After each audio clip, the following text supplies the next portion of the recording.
Okay, so we've got the Lightroom app.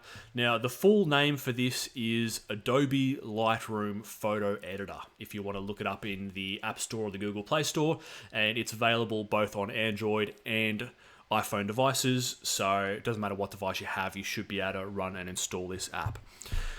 And we looked at it on the first session where we looked at the camera portion, so if we click this little blue button down the bottom right here, it pulled up the camera. But we're not going to worry about that today. We're going to talk about this section here, which is the library, and also the editing section too. So, the library is sort of like maybe the boring part of the Lightroom app, but it's something that shouldn't be underestimated, because once you start to get to a few thousand photos, being able to organize your images is really, really handy. And it's really useful to be able to pull up photos quickly if you've got a specific painting or drawing or something that you need to get a copy of without having to, go through hundreds of different folders and track it down. So when you're using the Lightroom app and organizing images, I would say consistency and diligence with cataloging things, it seems like a bit of work at the time, but it makes a big difference in the long run. And it'll save you a lot of headaches in the long run once you start to get quite a few images.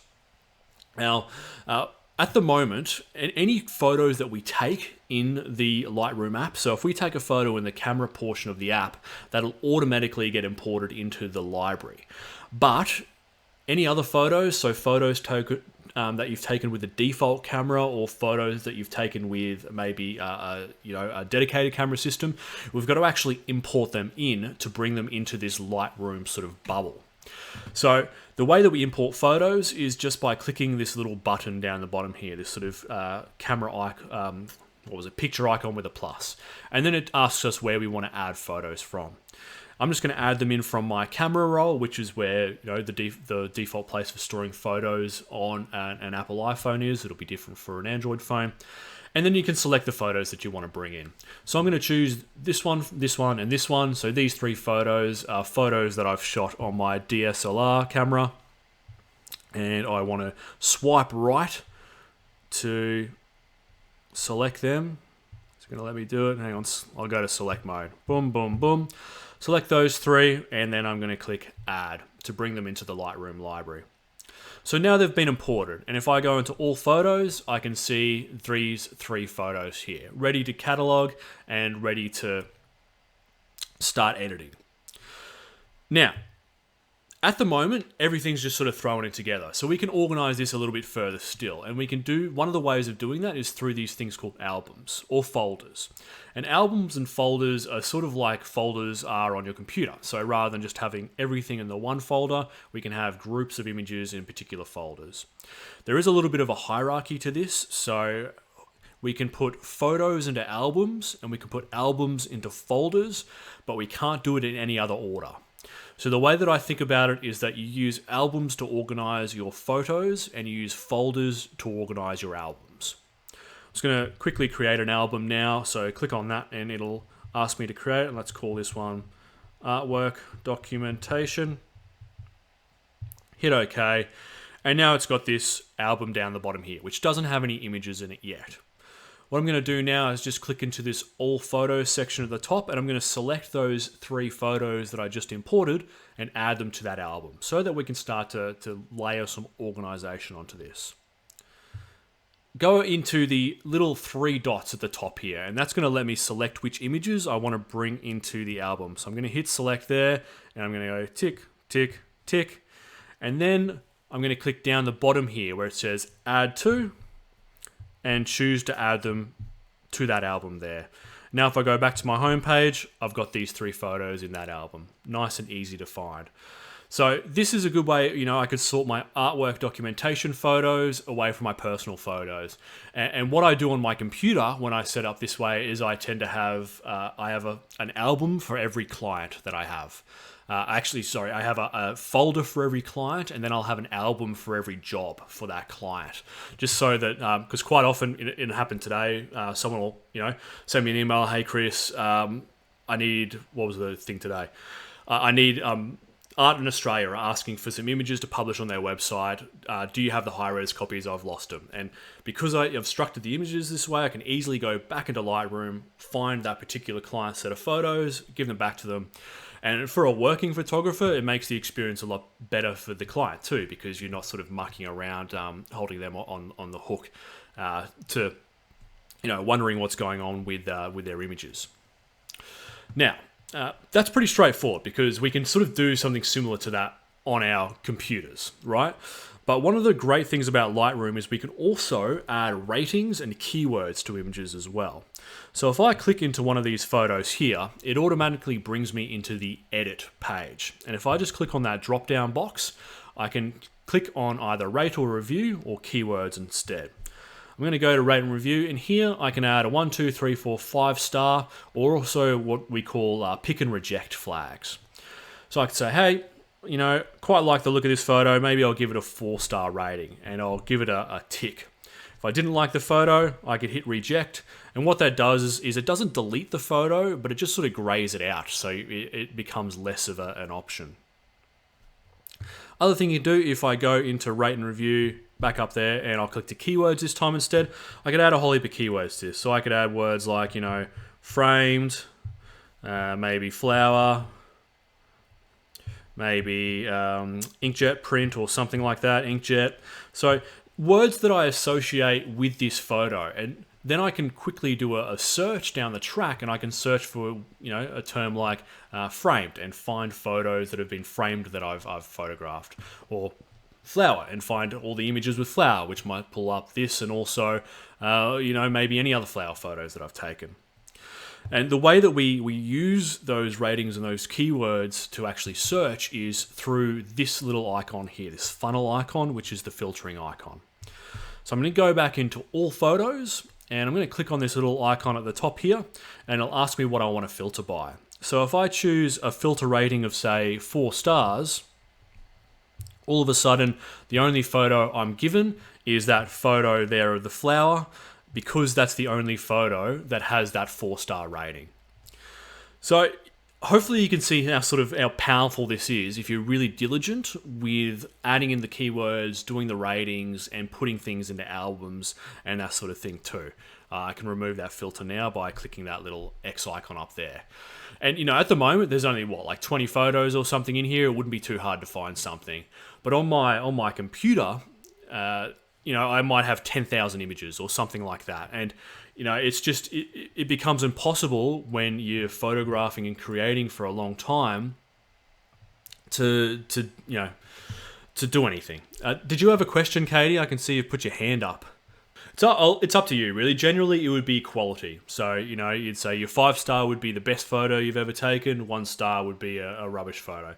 But the thing is with Lightroom is you can choose to associate your own meanings with those rating systems. One thing that I use the star ratings for when I'm editing images is I have different sets of edits that I do for each star rating. So if I've got a photo that's rated to 2 stars, I know that I've cropped it, and I know that I've done a white balance adjustment to it, but I haven't done an exposure adjustment to it, for example. And that's just something that I've sort of come up with myself over time. So, it's really up to you. You design your own, and it's flexible like that. So the photos that are already on the phone will stay on the phone. The photos that you take in the app are on the cloud, okay? And if you can actually sync the Lightroom app on your phone to the Lightroom desktop app as well, and then things get sent to the cloud. So it depends on how you've got things configured as to how it works. But Lightroom is more like it's more like a directory. So it doesn't necessarily absorb files or move them around. It just sort of takes note of where they are, whether it be on the cloud or on the actual phone or the computer itself. All right, so that's the library section, which I would say is the boring section, but useful to know. Let's jump into the editing section now and have a look at some of the different things we can do. We're going to edit this photo here by a friend of mine, Megan, this painting, by a friend of mine, Megan Kennedy. I'm from Queensland, so she did this for me, which she used to do these crushed tinnies, which I absolutely love, with the 4X. Little memento of home. So, you can see here, this is the photo, my JPEG photo straight out of the camera. It's a fairly flat photo at the moment. I would say it's not super indicative of what the artwork looks like in real life, but it's a malleable photo. And I often talk about malleability when it comes to editing, because when we start to edit things, we're sort of stretching contrast, we're stretching colors, and the more malleable a file is, the easier it is to massage it back to where it should be. That's a much better way of working than trying to get contrast and saturation and that sort of thing in the actual camera when you take the photo. Cameras don't tend to do too good a job at that. When you're editing photos, same sort of idea as when we're taking the photos. We want to enhance the photo and give it some of that, that experience or the spirit of the artwork coming through in the image, but we still want it to be authentic and accurate. The great thing about Lightroom, and this is something that's different to Photoshop, is that it's non-destructive. So I'm going to do edits, and at any point during that process, I can do a full reset and go back to square one. There is no risk of overriding your original file and losing or destroying that original file, which you can do in Photoshop if you're not careful. So that's one of the big benefits of Lightroom. You really can't make a mistake. You can always go back. One thing I will say when you're editing photos, always best to have the artwork in front of you too, if you can, and be viewing it in a neutral light source. So something like a 5000 Kelvin lamp or around about the middle of the day for daylight. And the thing is, when it comes to editing photos, is it's very tricky to do without high-end calibrated monitors, which I'm going to go out on a limb and say you probably don't have. So like in front of me here, I've got a very high-end photographic monitor that I calibrate every couple of weeks, and that makes sure that the brightness and the colors are completely accurate. We can't do that on our phones though, and if you've just got a normal sort of desktop computer or laptop at home, then and it's uncalibrated, then you're going to have color problems with that too. I tend to find that the phone screens are normally like pretty good. As far as all the uncalibrated screens in the world go, the phone screens generally are fairly consistent as far as colors are. A couple of things though, and I use an iPhone, but I think this would probably be the same with Android phones as well. So with iPhones, we've got this thing, if I go into display settings, we've got these things like True Tone or Night Shift. What these actually do, you can see it here, automatically adapt iPhone display based on ambient light conditions to make colors appear consistent in different environments. Now that sounds like it would be a good thing, but what it'll actually do is make the screen warmer and cooler depending on the light that it reads. And it can make it very hard to edit because maybe you'll be looking at it at nighttime and the screen will be very warm. So you edit your photo to be cooler, and then you look at you pull it up again during the day and the light around you is cool. So it's all of a sudden the photo looks like it's completely gone the wrong way. So I would turn any of these automatic sort of display adjustments, I would turn off. So I've got the True Tone off there, I've got the Night Shift off, and I've also got the Auto Brightness feature off as well. I assume there's something similar for Android phones as well, because they tend to be pretty much in line with that sort of thing. As far as the brightness of the screen goes too, we're very used to looking at overly bright screens. And this is okay when we're editing photos for screen-based media. So if you're editing a photo to put onto the web, looking at a bright screen and editing on a bright screen isn't such a bad thing, because the people who are looking at the photo are also going to be looking on a bright screen too. Everyone's got a screen that's too bright. However, if you're wanting to go get something printed, what often happens is that we edit our photos on a bright screen and then we send them to the printer and the prints come out too dark. Has anyone had that problem before? I'm curious? Yes? Yeah. Happens all the time. So again, this is something we can't necessarily measure for, but I would just, when you're editing photos for prints on your computer monitor or on your phone screen, just dial the brightness down a little bit. So, maybe 3/4 of what the maximum is, as a bit of a rough sort of estimate. And the only way to do it without calibrating things is to do test prints. So do an edit, get a print, hold it up next to the screen and go, okay, screen's still too bright, maybe the screen's still too dark, and adjust from there. You've just got to do it via eye. But something to be aware of. All right, let's get into the meat of it now and actually look at some editing things. So, we're not going to cover everything today. These two options won't be available if you've just got the free version of Lightroom, but that's okay. We're just going to talk about the sort of things to dip your toes in the water. So the first thing is the crop, which this little icon here. And pulling in the crop screen, what I can do is I can pinch and drag on the edges of the window here to make this smaller or larger. So, if I was doing a reproduction print of this, I'd want to crop in to get completely flush with the edges, if I can.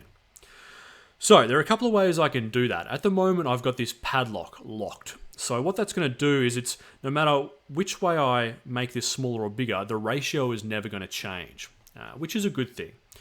I could unlock that and go, okay, I'll make the bottom there, top there, right, and left. This is good for when you've got unusually shaped artworks. But I know that this artwork is a square. So it was a square to begin with. And the thing is, if you use this free crop and then you go and try and print it, it's very unlikely that you're going to perfectly get that square just by eyeballing things. You might be a couple of mil out. So generally, the better way of doing a crop is to go to the ratios here, which are standardized ratios. They're photographic ratios, so they might not necessarily go across to they won't marry up with like your A2s or your A1 sort of ratios, but these are all standard photographic print ratios. And I could go, okay, I know this original artwork was a square, so I'm going to choose a 1x1 square. And that way, that ratio is locked in. So when I go and crop that artwork in, it's a perfect square. There's not going to be any risk of it being slightly misshapen. Also, if things are a little bit skew-if, you can click this straighten button down the bottom here. This will actually automatically straighten it for you, only on the horizontal axis, so it won't fix things if your perspective is slightly off, but it is quite useful. Or you can use these little sort of notches under that there just to give it a bit of a rotate too. That looks pretty good. For the crop, I'm going to click the little tick down here to say, yes, I'm happy with that. And we're on our way to starting to get this all together. Now I'm going to go over to the light section here, which is all my exposure adjustments. So if I click into that, I've got quite a few different things I can fiddle around with. All these will make differences. They're going to adjust the brightness of the image in varying ways. All of them except for contrast. If I slide the slider to the right, it'll make things brighter. To the left, it'll make things darker. The difference is that they're going to affect different parts of the image. So exposure, for example, is an overall brightness adjustment. If I slide the exposure slider, it's going to make every pixel in that image equally bright or equally dark, depending on which way I go. The highlights, shadows, whites, and blacks only affect certain parts of the tonal range. Highlights will only affect the brighter tones, whites will only affect the brightest tones, shadows will only affect the darker tones, black will only affect the darkest tones. So this one, for example, here, I'm actually quite happy with the highlights in the image, but I don't have very deep blacks, particularly with this part of the can here. I want to get that pretty close to black if I can. It's useful when doing exposure adjustments to pull up your histogram. So we talked a bit about this last night, but if you need a refresher, left-hand side is pure black, right-hand side is pure white. Everything in the middle are varying shades of grey as far as tone goes. So it's good to keep an eye on this. We don't want it to touch either the left or the right-hand side. That means we've reached pure white or pure black. Any of those extremes in tone are a bad thing. The way you pull this up is just by doing a double tap on the phone screen. So just by 2 fingers tapping it like that, you'll go through the image file details first, and then you'll go to the histogram after that. So I pull up that histogram just so I can keep an eye on it. And what I'm going to do is I'm just going to drag that black sliders to the left, and you can see there it's starting to make those blacks quite a bit deeper. All right. Probably a little bit too far, maybe somewhere around about there is looking pretty good to me. There's the contrast slider as well. The contrast slider will both make the bright tones brighter and the dark tones darker. So you got to be a little bit careful with the contrast slider. You don't want to go too heavy on that, because if you go too heavy, things can start to look very unnatural. But a little bit of a bump and a contrast will probably be good for this sort of image, because it was quite flat to begin with. Now, that's all I think I really need to do for this photo as far as the exposure goes. The exposure was quite good to start with. It was really just adding a bit of contrast back into that. And yeah, it's just with all this stuff, like, you don't need to be too scared of fiddling around with it, really. There's nothing, you're not going to ruin anything or break anything by making a change and going, oh, I actually didn't like that. One of the quick ways of resetting things, if you decide you didn't like the change, is just like double clicking on the word up here. So if I just double click on that highlights word, it takes me straight back to the default position, which is 0. All right, let's jump into color now. Any questions regarding exposure from anyone? No? So similar sort of principle, I suppose, to Photoshop, if you've been using Photoshop, but a different way of approaching it. Now, with color, we've got a few different things we want to have a look at in here as well. We've got the white balance. So we talked in the last couple of sessions about setting this while we've been taking the photo, but we can also fine tune it once we get to the editing stage too. We've also got the vibrance and the saturation. Vibrance will make the duller colors more saturated. Saturation will make all the colors more saturated. Again, you got to be very careful with things like saturation, because it's very easy to overcook things. Now, with the white balance, this is an adjustment we can just make via our eyes if we want to. So I could go, okay, maybe this photo is a little bit magenta, and maybe it looks all right as far as the warmth goes. I could just judge that via my eye. But we've already talked about how you can't trust your eyes for these sort of things.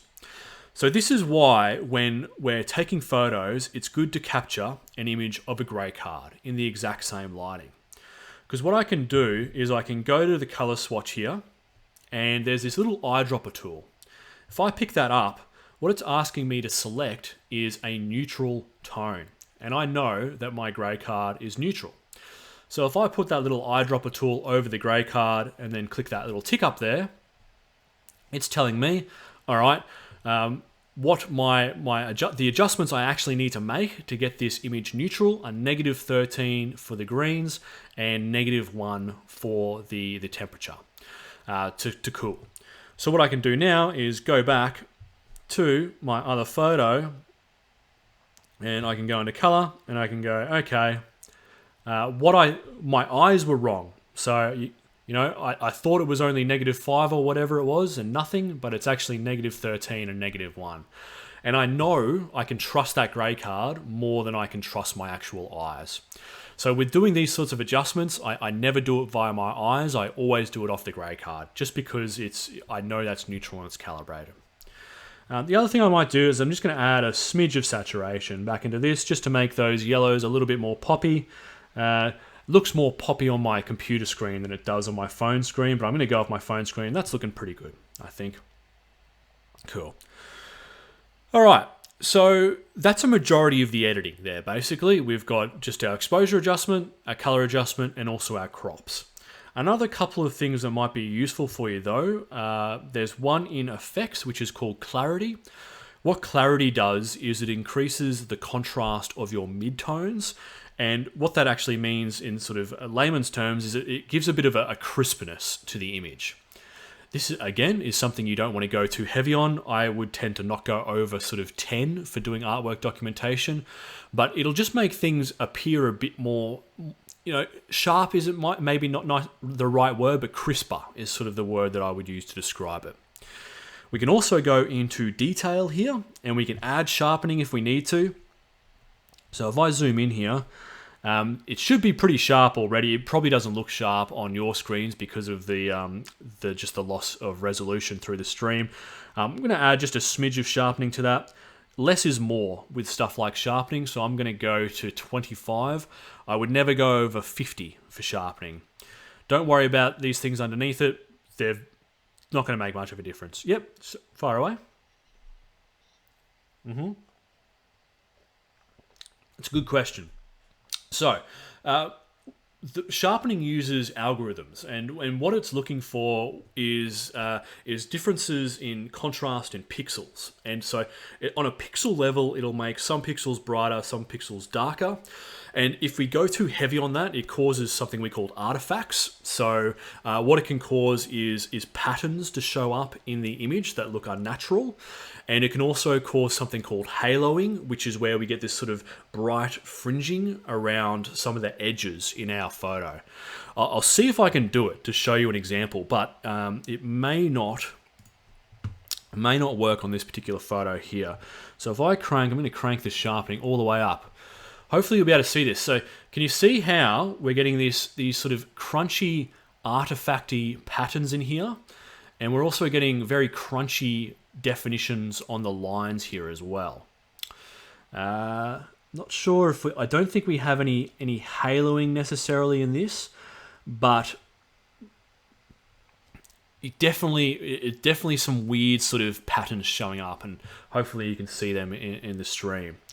The sharpening tool is designed to sharpen already sharp photos. It's not designed to fix photos if they're blurry. So we always want to try and get perfect sharpness when we take the photo, and then just tidy that up a smidge once we get into the editing process. Does that answer your question? Cool. The other thing is noise reduction. So this will probably be one you don't have to touch if you've been shooting on a tripod, but if you're shooting handheld and your ISO has had to increase a little bit, what that'll do is it'll add image noise in, and we can use noise reduction to take some of that out. Again, something you want to use sparingly. So I wouldn't go over 50 for this. If I crank it all the way up to 100, you can see it looks absolutely terrible. It's just mushed out all the details completely. Really, really nasty. So you want to have this as low as possible. 50 would be heaps of noise reduction. I wouldn't go sort of over maybe, sometimes I'll go up to 50 if it's really bad, but for this sort of photo, maybe sort of, even 20 is probably plenty. But I don't really need it at all because I took the photo on a tripod anyway. All right, so we've made all those changes. Let's say we're unhappy with this or some of the changes. Maybe I've gone in and I've turned it to 100 for the sharpening. There are a couple of ways we can undo changes as well. We've got this little button at the top here. So this will undo one change at a time. So click it once, undoes the sharpening. Click it again, undoes that noise. And it'll just keep going back once by one, go back, all the way until we get back to the start if we keep clicking that. As I said before too, we can also just double click the words as well. If we want to just take off one individual adjustment, that's a nice quick and easy way of doing that too. If we want to do a full reset, we can scroll all the way to the right hand side of the toolbar here, click reset, and then we've got a few different options. I can reset it back to, I can reset just my adjustments. That'll reset everything except for the crop. I can reset everything altogether. To import, we'll do the exact same thing as resetting everything altogether, unless sometimes you can do edits in other software, bring them into Lightroom, and those edits will be embedded into the file, but that won't be the case for what we're doing. And I can also reset it to open. You can see that I'd edited this photo already and then reset it for the class, so that's the sort of final version there. Now, I'm just going to hit all. You can see it goes straight back to square one. However, if I'd reset it by accident and go, oh bugger, I actually liked all those adjustments, I could just click this at the top here again, and it resets my reset. All right, so that's the beautiful thing about Lightroom. You can always go back, you can always make changes. Nothing is baked into the file. It's really easy to work with, and it's really forgiving. It's hard to make a mistake. What we need to do now, though, is export the photo. So at the moment, everything is in Lightroom, and the way Lightroom works is that it's effectively taking the original photo and then it's just sort of layering a filter onto the top of it, which has all those changes. What the export process does is it creates a new file, a new version of that photo with those changes baked in. And then that way you can send it to the printer or you can put it online, whatever you want to do with it. So let's jump back into Lightroom here, and export, it's a straightforward process. It's clicking this little button at the top here, this square icon, that'll take us to the export screen. always good to go down to this here first, the export as, and just choose the settings that you want to export it as. Now, if you want the best quality photo possible, these are the settings I'd recommend. So JPEG, largest dimensions available, and 100% image quality. Even better than that would be a TIFF. If you'd started as a TIFF file or a RAW file, there will be benefits to exporting as a TIFF. But TIFFs are very large formats, and they're also much harder to use than something like a JPEG. JPEGs are very standardized. If you're putting something on the web, it'll need to be a JPEG. Most of the upload services will only take JPEGs. If you're submitting something for a prize, it'll need to be JPEG. So JPEGs are typically easier to work with. If you were doing something for the web, so if you're putting something on your website, you don't want to put up a photo that's the largest pixel dimensions and 100% quality, because someone could just download it and print that out themselves then. So for a website, the settings that I use are 70% for the image quality, and then I'll do a custom resize, and I never put more than 1,000 pixels in. All right. So 1,000 pixels is normally plenty for people on most modern screens to see a nice high resolution image without the risk of them sort of taking and stealing that.